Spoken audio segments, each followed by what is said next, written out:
25th of February, 2024, in protest against a U.S.-sponsored genocidal war, as bombs were falling and exploding all around, burning up the bodies of the children on the ground, huddling in tents and just waiting to die. This young man could no longer stand to hear the cries.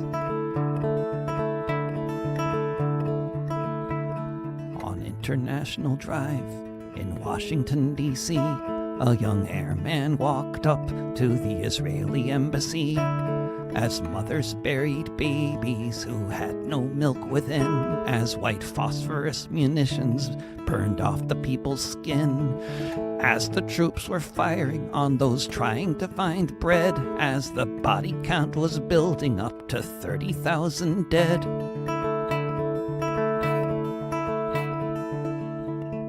Dressed in his fatigues, there on Embassy Row, he announced into the camera this was where he'd meant to go.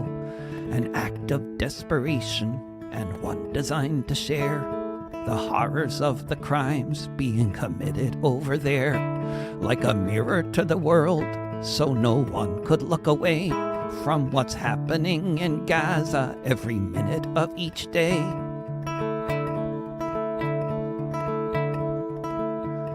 He stood in front of the building, as ready as he'd get.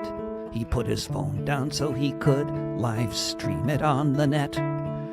When he lit the fire, on the day he chose to die, with no way to stop the slaughter, at least he had to try.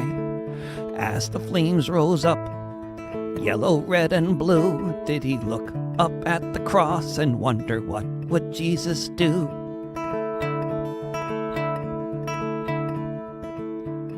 The Secret Service came to point a gun at Aaron's face. The airman didn't move.